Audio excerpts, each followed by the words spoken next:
This is Kobe with the PHX HipHop Podcast, and I have with me ilxtus. How are you doing today? I'm doing good. How about yourself? Good, man. Yeah, glad we were able to connect. So I've been following you for probably like a month and a half now. I first encountered you one evening. I was at First Friday, and Unorthodox invited me to a recording session. Had no idea you were going to be there, and showed up and kind of had an opportunity to watch you all record music. Understand that I reside in peace, love expression violently, outlive my flesh and the burden of my legacy, just burn whatever's left of me. I wanted to ask you, did you know, like, what was that? Was that kind of awkward or weird to have like a stranger like myself show up and just observe? Like, what was that like from your perspective? Well, honestly, Salute and Docs were both technically. I had met Salute previously at an event that I did at Grand F Pizza. He was the one that was hosting. Okay. I didn't even know he rapped at that time, but he was there. And then Docs was there, who I had seen there, but I had never actually met him. So technically, they were strangers to me too. Oh, okay. Okay. But they had said that you were coming through, and I wouldn't. It wasn't weird. I mean, because it was chill. Like vibes all around were pretty chill. Yeah. It was cool though. That whole situation was pretty tight because it was really like spur of the moment. It's like Recco made like a quick group chat saying like, "Yo, I'm making this little EP, and I got these beats that I want y'all to just rap on," and we just kind of did whatever. And I think it was like 2 weeks later we had set a date to meet up, and we just all pulled up, and we did the entire thing that night actually. Okay. So I thought that was real cool. That was my first time recording with all of them besides Recco and Raw. Okay. So it was tight. It was What cool. what is it from your perspective? How is it recording in person with people you're collaborating with versus like remotely? Someone sends you a beat or a verse. Like, how does that look to you as far as the difference between the two?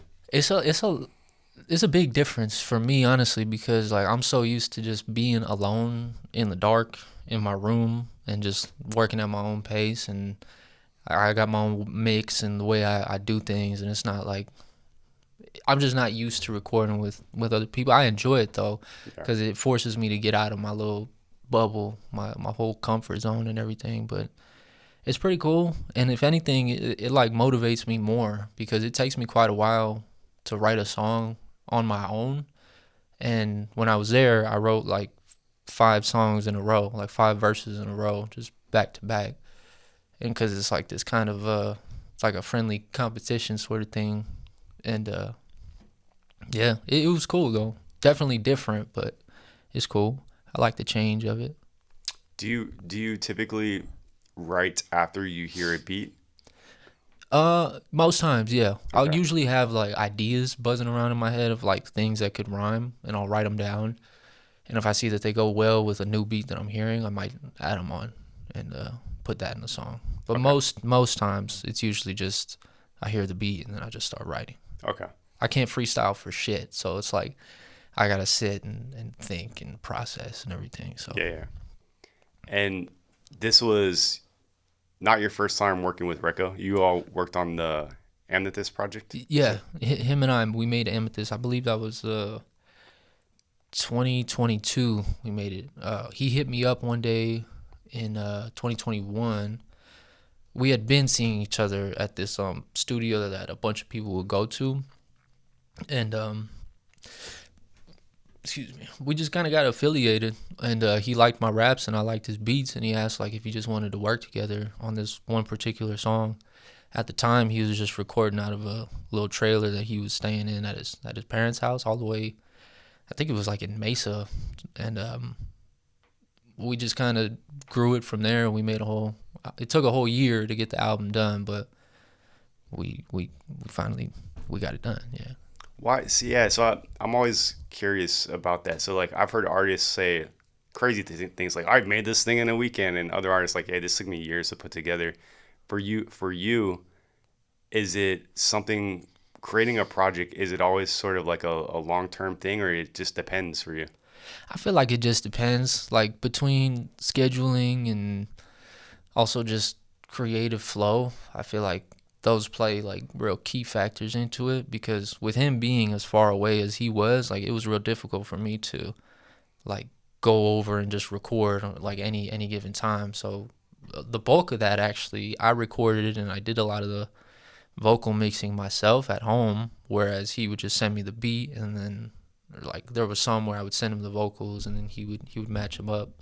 And I feel like it's a process for sure, but it can also get done in a month, maybe less, if everything's there and accessible. How do you decide when something is completed? Are you the type of artist where it's like you're constantly like overly critical, like, oh, this, this should be better, or do you pretty much know, like, no, this is done? I'll usually just know like when something is done. I don't really Okay. know how. It's more of just a feeling overall. I am super critical of it. It's like that's why I just kind of just will also say when I first get the feeling that it's done, I'll listen back a couple times, and if I still have that feeling, it's like I put it out, because I know if I keep listening to it, I'm gonna be sitting on it for a while. Then I have the same problem now, actually, with just a bunch of other music in general, like just shit that I'm sitting on, because like every time I listen back, like I want to change something, whereas it's like I just need to put this shit out, honestly. Yeah, yeah, yeah. How did you come up with your artist name, iLotus? That was when I was like a teenager. I had like a real fascination just with just lotus flowers in general. So that's always been like a thing that stuck. And my original rap name was just Mellow. I used to tag Mellow, and then I used to just go by that basically. But that went out. I was just trying to find something else once I grew up, So I figured I would just go by my actual name, which is just Emilio. But when I started uploading music with just Emilio, I got a bunch of other Emilios. Like the streaming Yeah, service fucked it up, so it's like, yeah. and I couldn't get it fixed. Like I would be reaching out and whatnot, and either I got no response, or it would take like a month or so for it to get fixed, and it was just a hassle. So I just tried to come up with something that would be unique and different, and so I just did that, and I put the X there to make sure like nobody has it, because that's basically it. But now you Google it, and then a bunch of fucking Lexus cars pop up, Oh, really? and so I can't catch a break with it. But Oh, man. it's funny though, because like either it gets mispronounced, or people just really don't know how to say it, so they won't say it. But it's there's really not too much to it, to the name in general. You mentioned tagging. So, like, were you a graffiti artist? I wouldn't go. I did graffiti. I wasn't so much an artist with it. Okay. But I wasn't great with it. Like Okay. that's why I don't do it to this day. It's Okay. Got it. What was your sort of like first connection to hip hop? like, man, I'm trying to think back to something I could remember. I don't know, man. As long as I could remember, I've been exposed to it. I got 4 older sisters, and they were all real big, and like I'd say my first exposure was R&B, like Usher. Not so much hip hop, but it's like that kind of opened the door to like what else was there, because that was everything that was popping off, like early 2000s. And so I got really into, Eminem in particular, 50 Cent, Dr. Dre, everybody that was like on top at that time. And it just took off from there. I liked all types of stuff too, but it was always just strictly like rap and hip hop that stood out the most. And so that's kind of your experience as a listener. Then when it comes to a creator, how did that start? That started just because I liked it so much that I just figured I could do it, because like I would memorize the words to all the songs when I was like in 3rd, 4th grade. And so I started writing stuff in like 4th, 5th grade, which was like 50%, 50 Cent and 50% Lil Wayne, like just mashed up and whatnot. But that's kind of around the same time when I really started writing, and it just took off from there. Like I just kept writing, even if it wasn't necessarily music. I would just write just to write, and so I really got into that because my mom taught me reading and writing when I was like in kindergarten, and I became real fluent in it, and I just it's always what stuck. Like I suck at math. I'm terrible at math, but when it comes to ELA and all of that, like I love it. I'm the same. Yeah, I'm really terrible at math, and yeah, so I can resonate with that. When you first started creating music, so I've like talked to some artists, and or I've even just heard interviews online where some artists will say, when I started out, I was sort of mimicking the stuff that I listened to, and then eventually I found my voice. What did that look like for you, as far as maybe what you sounded like or what you rap like starting out versus today? Well, when I really started like actually rapping, and first going to the studio, that was probably like, well, it wasn't really that long ago. I was like still in high school, and I would try to do. I didn't ever really like my voice, so I would try to do this super deep voice, somewhat menacing, but then it would just sound like I was about to start crying or something, and so it's like it just wasn't working out, and I knew something was off. Or it was like there were certain beats that I couldn't find a proper pitch for because I was trying to do this deep voice, and so then I just started kind of just becoming a lot more loose with it, and sort of found this somewhat like nasally higher pitched voice, which is more of like it's just emphasizing my natural voice. Yeah. And that sort of happened. I want to say like during the Amethyst album, actually, because before that it was like I was still trying to figure it out, and with that the beats were so diverse and all over the place, that I had to adjust, and I found it from there. It felt better, and it just sounded better overall. There's a song on Amethyst. I'm gonna see if I'm logged into Spotify at the moment, but yeah, those beats are diverse. And man, some of the stuff on there is just like the word that comes to mind to me is thematic. It's just like this like soundscape. Horn screaming in the distance, forming sheep to superstition, sword seep into submission, tightly fitted, don't need to fix it, leave the bucket when I kick it. When I first heard that song, you mentioned sort of like the diversity of the beats. Like this beat like really stood out to me. I skipped to like a minute and some seconds in. There's a build up to that, and I just don't hear a lot of songs like that because so many people are making 1 minute 15-second songs. Yeah, which is fine. There's no knock on that at all. I like a lot of 30 like 1.5 minute songs, but this is 3 minutes 20 seconds. You all let the instrumental breathe, for a whole minute, right? That's a risk, in the sense of like keeping a listener's attention. For me personally, it's not a risk because that instrumental is fucking crazy. Yeah. And so as I was playing it, I'm like, where is this gonna go? And then like we just drop in with your verse. So good. Thank you. That's my perspective, but can you talk a little bit about this specific song? Well, that song is probably like the most angry song on that entire album. Okay. When I made the album, it was a lot of anger at the time, and I feel like that one was like almost perfect. Like it encapsulated everything, like the whole feeling of the album overall. And you talk about like the build up, I just feel like that's super effective. Obviously, not all the time because you want to have a good mix, but yeah.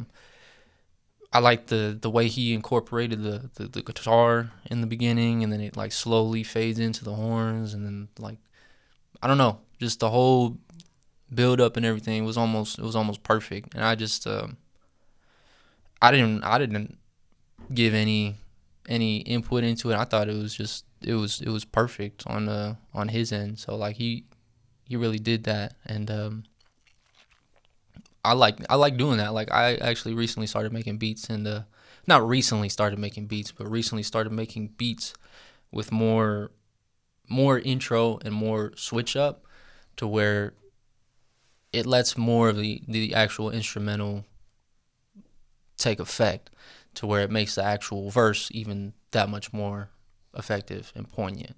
Basically. Yeah. But no, I love that track, and I love the feeling of it overall. It's actually my favorite off the album. That and Strangers. I like Strangers a lot. Yeah, it just I don't know, like these types of beats. For me specifically, this type of instrumental, it like influences my mood, and I don't know, everyone hears things differently, but for me, like it's just like this like not eerie. I don't even know if that's the right word, but it's like it very much is like this like a whole mood. So yeah, really like this one. And when it comes to the project title, Amethyst. I mean, looking at the cover now, you have a big ass amethyst rock. Definitely matches the title. But what's the context there? That I really don't. I don't remember. I don't even think it was really a conversation. I think it was just like, I think Recco suggested, "Yo, when you want to call this Amethyst?" I said, "Sure," and that was that. Okay. Wasn't too much to it, but yeah. When it comes to the instrumentals that you like to rap over, and I imagine it's different. Like if you're doing like a collaborative project, maybe you're just more open to what the producer wants, or maybe not. But how do you decide what types of instrumentals you want to rap on? Just kind of whatever feels good. Like, for example, like I just said, where it's with that album in particular, it was like I had a lot of personal shit going on at the time to where I was very like just mad. Like I was mad as fuck all the time, and when he presented me with the beats, I just thought it fit perfect, like for me to vent, basically. Yeah. And so where it's like there's other times where I may be feeling a little, like on my sad boy shit, and like I hear something that's a little sad, and so like I'll write something that's sad. Basically whatever's fitting to my mood at the time, or what I feel will get me out of this mood that I don't want to be in, I may just go with that. So it really just depends. I feel like my mood does play a big role in me deciding how I want the beats to change. Like I mentioned Pluto Giant earlier. He's the one that I actually made Prince of Yarrow with, the album that just dropped in, I believe it was September is when the album dropped. We're gonna make like a funk album. Okay. And that's just because both him and I both love that sound. Yeah. And we figure it'll be perfect, for the summertime. And we're gonna get down on that. So it's like it really honestly just depends. What's your favorite track on the Prince of Yarrow album? Black Keys. I'd say Black Keys.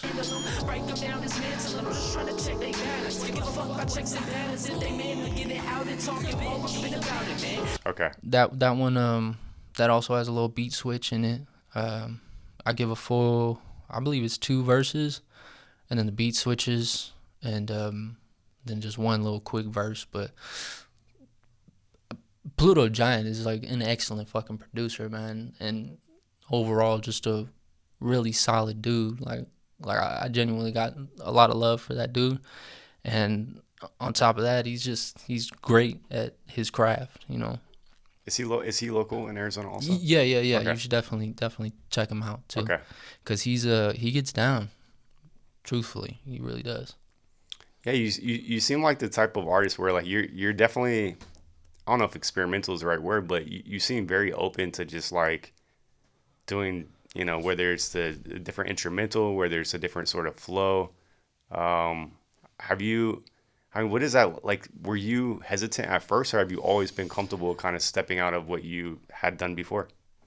I mean, like growing up, I listened to all types of shit, man. Like I loved everything, and so certain sounds at certain times, I would hear it and just think like, I really want to make something like this one day, and so I'll usually just end up making a point to do that. Like I just made a whole ass alternative album where it was like nothing but alternative instrumentals and songwriting and editing and everything. It's like I feel like I've always been that way, just kind of wanting to do everything. Yeah. And I'll usually say too, it's like I'll plan on it and then usually end up doing it, even if it's not in the short time span Okay. I still try to make a point to get it done because I really enjoy it. Because the thing is, like, I like to make music that I like listening to. I'm not too focused on like who's gonna listen to it. More so, just if I like it and my closest ones like it, then it's cool. And Yeah. that's basically all it is. There's this interview I watched with Rick Rubin a couple months ago. It's like so many gems in there, and he said something that really stuck with me. And he said, when an artist creates a song and they are comfortable letting someone else hear it, it's a success. Not making it for someone else to get their reaction. I'm making it to have my experience. And as soon as I decide to share it, in my mind, it's a success because I care about it enough. I like it enough for other people to see it. And his point was just that once you like something enough that you're ready just to put it out there, that in itself is like sort of like a milestone of some sort of being successful with it. And it just reminded the way you said that, right? Now you mentioned, hey, if my friends like it as well, but is that how you look at things? Because the whole point he was making is like artists should not be creating as they're creating. They shouldn't be thinking about, will this person like this, will that person like that? And it sounds kind of like you're on that same sort of approach. Yeah, pretty much. Yeah. No, I agree with that quote. And then I put another song I really enjoy as of recently. I put this song called "Cell Service" on the monthly playlist. So I've been doing these. I mean, this is just the second one I've done, but I plan to do them each month. And the goal is to sort of highlight everything I'm like hearing lately that I appreciate, but then also like shine a light on just like different things happening in different areas, especially artists that aren't working together. You know what I mean? Mm-hmm. And I knew I wanted you on the playlist. I didn't know what song, but I'm like, people need to hear ilxtus. I really want people to hear ilxtus. And so I just hopped on to Spotify, typed your name, started going through like, what was showing up, and I saw Self Service. This song Self Service is one of these songs where it has just like a really nice sort of flow transition. And your flow is very technical in a sense, like it's just very, very tight, very like clean. Not like I'm hopping in my motherfucking DMs. Even if they do, I just let them know I seen them. Turn John Cena, really don't mean over reply with a couple thumbs up and a thank you for listening. Nothing major. Not like I'm trying to. What inspired you to create this song? Well, just past life with my lady, because that's literally what the whole thing is about. It's just we've had ups and downs, like little bumpy ride every now and then, but and I've had like my own struggles and whatnot, and I just felt like I'm so comfortable now with who we are now and who I am as a person now, that it just feels good to share it. And I'm sure you notice it's a real funny, kind of like lighthearted song. Like the one-liners in there where, like for example, the line where I say, I've been in your mouth, I've been in your bladder, I take you to Target and out to eat after. Like that's hilarious. And it's cool to talk about and joke around, and she knows she knows I'm joking too. She thinks it's hilarious. But that's basically it. Just love life. Yeah, I got you. Yeah, I mean, and to me, it's like it's cool because when it comes to like storytelling or even topical songs, I personally I don't hear a lot of like sort of unique or more technical like flows or lyrics. Like it's sort of more simplistic. It's like the things with like crazy flows, they're typically like the braggadocious, like I'm the best rapper, watch this, like kind of punchline, which I love, by the way. Right. That said, it's really cool to hear a song that's not on some braggadocious, I'm the best rapper in the world, with those types of flow patterns. Does that make sense? Yeah. No, I get it, because I see it too. Personally, I can't rap like that. Like I just recently started making a little bit more music where it's like more bragging type stuff, but most of the time it's like I really can't. I can't grasp it. I can't do it personally. Okay. Just because I'm not like I don't talk like that my day to day most times, and so it really makes it kind of difficult for me to translate that into music. You know, because it's my art, and Yeah. I like to be honest as I can be. Yeah. Yeah. What's the most difficult thing for you about being an artist? Just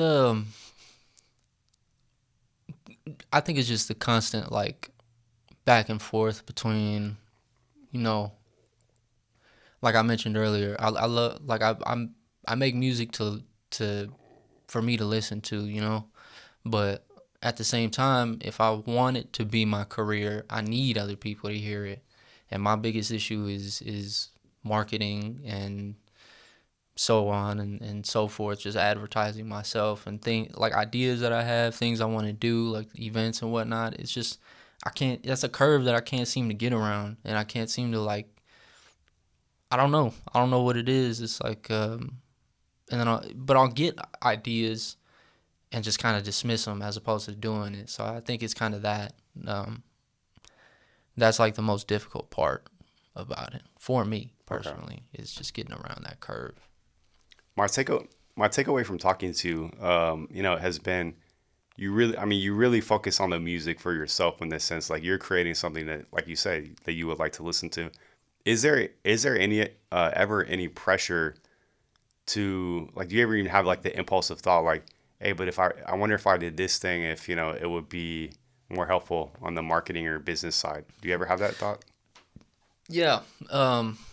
As of lately too, more of the beats that I've been making have been more somewhat mainstream. So I'm learning to get a sort of balance to where it's like, as long as I can enjoy it and I know that these other people are gonna enjoy it, like it is a good, I feel, way to build that, and while still keeping, you know, my own, keeping it, you know, true. You Yeah. know? Yeah. While I could still appreciate it while knowing that these other people can still appreciate it. The masses can still appreciate it. Because there's a lot of times where I want to get extremely instrumental, but then I know it's like a little much. Yeah. So Have you ever created something where you're like you love it, but you're like, I can't release this. Like people just, I don't think people understand the way I do. yeah, there's a lot of things like that, like where it's like I just feel like it would be, I don't want it to fall on deaf ears. So in Yeah. the meantime, I'll kind of just hang on to it until I feel the timing is right. Okay. And then also, so I like to ask people I interview. So because what I'm doing is more like a platform, and I'm trying to like cover everything, I see a lot of different lenses. Like I see the sort of community in a specific way. And from my perspective, it seems very fragmented as far as like this pocket of artists, you know, don't necessarily like work with this pocket of artists, and it may not even be by design. They're just not aware of it. But what is being an artist like? What does the local Phoenix community look like to you in the sense? Do you see it as a cohesive community? Do you see it as everyone's just really doing their own thing? Can you talk a little bit about that? Yeah, that's actually a great question. Because like I've been just kind of watching it for a while. I don't really try to interject my 2 cents into a lot of things, or like just put myself into these other groups, because I at heart, you know, like I'm just by myself, and I'm cool with that. But I definitely see different, like you said, just different pockets of different things. As far as rappers, there's a lot of Phoenix rappers that are phenomenal. Like, and a lot of the ones that I really do got respect for, I kind of know, and I'm cool with. And whereas there's other ones that they are good, but as people, they're fucking terrible. And I just can't go for that. But and unfortunately, there's a lot of that.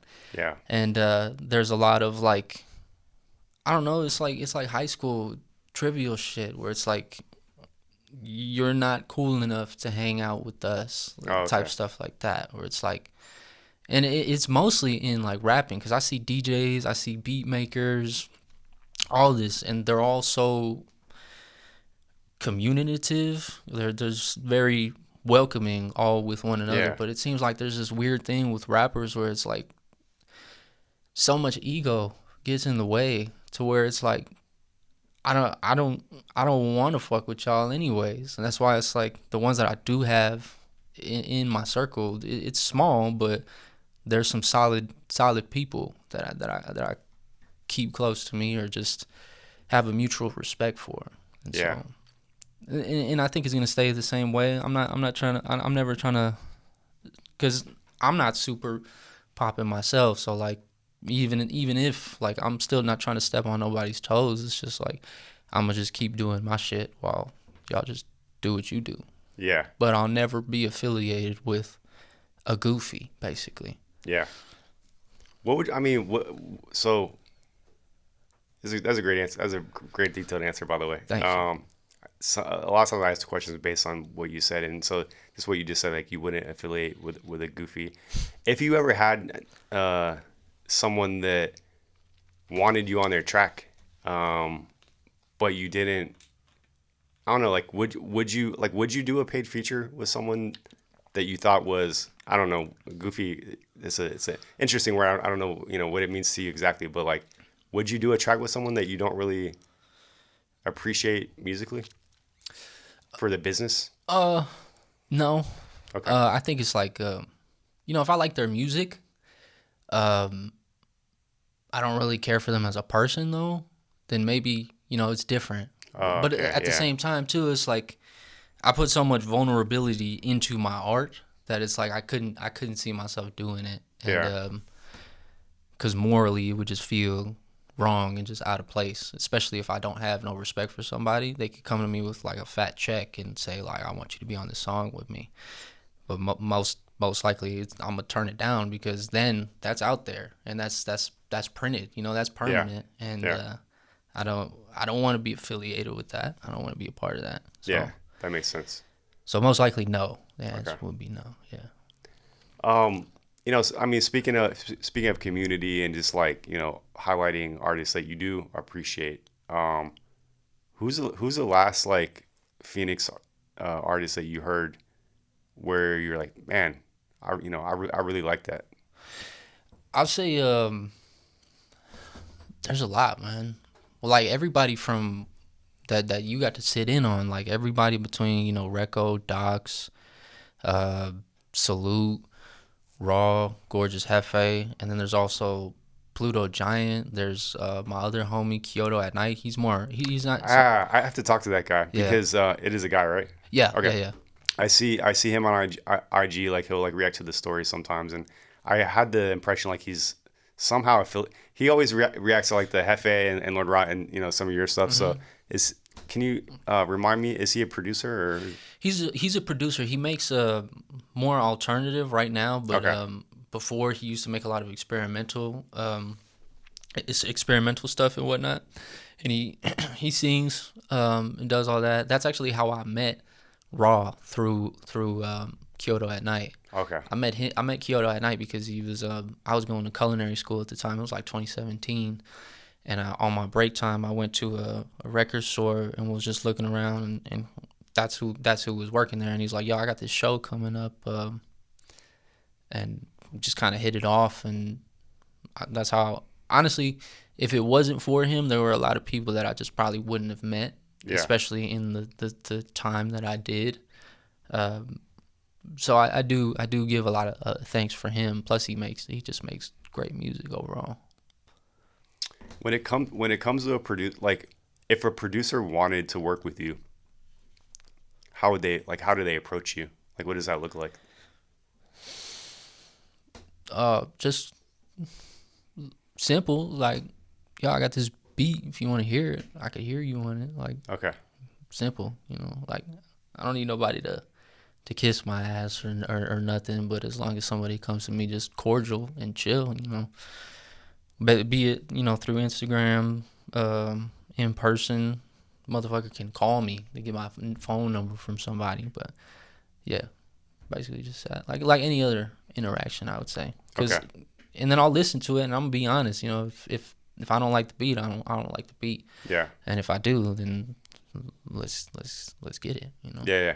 Yeah. Because I'm trying also to really understand the producer landscape here in the Phoenix area. So I've been following or trying to follow more beat makers / producers, and I'm always surprised by. I'll ask them like, hey, like what's sort of who have you worked with, and a lot of them they work with folks outside of air, which that's completely normal, fine. But sometimes I talk to producers that they don't have any sort of songs with local artists because they don't really have those relationships. So that's why I asked the question, because I'm trying to promote more collaboration and stuff like that. Yeah. And so when it comes to this is going to be a naive fan question, right? I'm not on the artist or business side, but like when it comes to working with producers, like I've heard there's an approach where there's a split or something like that between like streams but you could also just buy the beat outright. Like from your perspective, what's most common today? Well, what's most common today, from what I see, a lot of people that I've been seeing, they're either making their own beats or they're buying them locally. Okay. Because you can go, like I've done this a few times too. You can just go on YouTube, find their BeatStars link, and then just pay like $30 for a beat. Okay, I got you. You just use it. You can gain royalties off of it. But at that point, if you get it off YouTube, there's no like, you don't got to worry about a split or nothing like that because it's just a flat fee. And, okay. But streaming services do allow you to do a split. Like with Pluto Giant, I did a whole 50-50 split with the album that we made together. And so like anything that comes in stream-wise, they go evenly between the two of us. Okay. So yeah, it just depends. But what's most common right now, from what I see, is like what I just said. Like either they're just making them themselves or they're buying them locally. Got it. Okay. You mentioned earlier, I think you're working on, you say a funk album. Is that how you describe it? It's in the works. We really we've made nothing so far. We haven't even had our first meeting yet. But that's like the next main thing that I'm really trying to lock in on and focus on. Okay. I do have a couple little side projects, but those are kind of going to be dropped as build up for it. Okay. Do you we're going to get into some rapping here, but like before that, whether it's something coming up or there's something recently released, is there anything you want to mention for folks to check out? Perfect. Pluto Giant and I and our homie, my homie Lupe, who does video. He does all my videos. We do them together. We've been doing them for years. Excuse me. And we the three of us made a video for Prince of Yarrow, where it was like just I want to say it was like 7-minute long video, but it was about 3 or 4 songs in one from the album, to where it was just a whole story. That I love those. Yeah. That kind of went under the radar between like everything else that we were doing. Okay. So if I want to give any promotion like that, I would give it to that, because Lupe is a phenomenal videographer. He does photography too. He does great. That's why I've stuck with him for so long, and he's like my personal friend too. And then just to have Pluto on there with all the beats and whatnot, and it's just something that I think should be appreciated a little bit more. Yeah, that's on YouTube right now. Yeah, it's literally just called Prince of Yarrow, the music video. All right, I'm gonna test the search algs. Prince of Yarrow.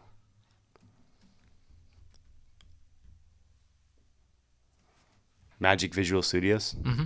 All right, is the first thing that comes up. Yeah, so for anyone that watches / listens to this, if you just type Prince of Yarrow in YouTube, it comes up immediately. And I'm gonna check this out.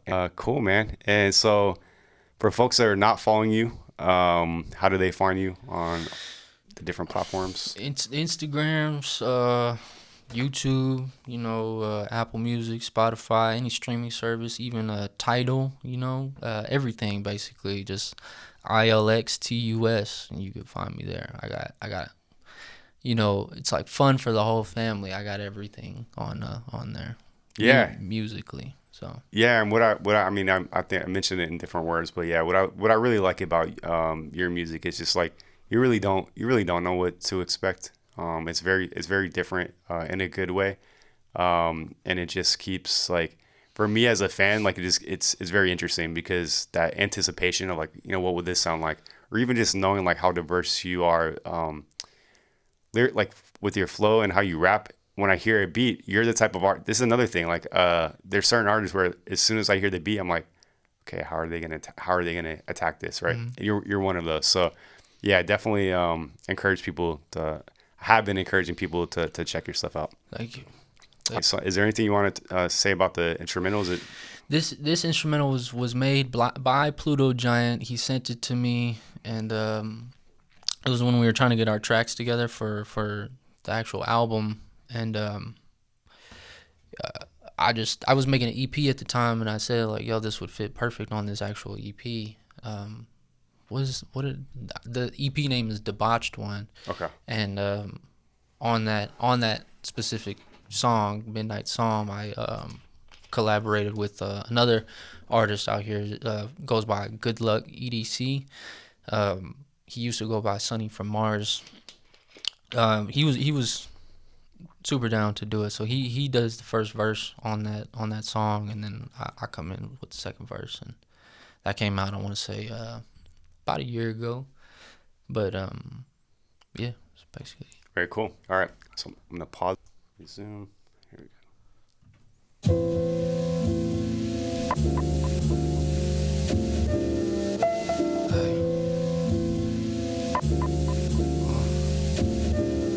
Hey, I've been done trying to compensate, running trying to stop the fate, ducking trying to block the fade, that effort waste designed to blame, pressing play to start the day, I'm struggling to find a faith, juggling on top of things, I shuffle through the cars I laid, rustle through the piles I made until I set it all ablaze, fuck the fame, they don't need to know my name, what I mean and what I say ain't always two inside the same, yet they coincide and stay to the point I can't explain, got me stuck like my mental getting plucked, with no thimble give a fuck, sentimental with my love, it's monumental, I can never see where steps landing, but I keep it pushing nonetheless, avoid the mess, was never one for rambling, all my life standing, roll the dice gambling, speaking with no strife to form a better understanding, but they souls been on strike because they bodies couldn't manage, hard to hold so hollow I could fit my whole hand in, gold for their sorrows, another ring, another planet, tell them yesterday was borrowed and tomorrow's how I plan it, Janice, hey. I ain't hearing what you say if harder money isn't in it, and time is too expensive, so I'm careful how I spend it. Spin around the clock, dropping minutes, dotting digits, lost diminish. No more options, I can't stop it till I'm finished, done with talking. So I just be treading lightly, see the shock up on their face when I wash away the pain and holy waters hit with lightning, drip the muzzle grinning, biting. Now what you finna do when underdog starts biting? Let you see just what I want you to. Way I breathe, way I move, thinking for myself and only doing what I wanna do. Woke up in a great mood, stepping with the suede blues. I can never fake smooth, now let me smoke, I'm taking two.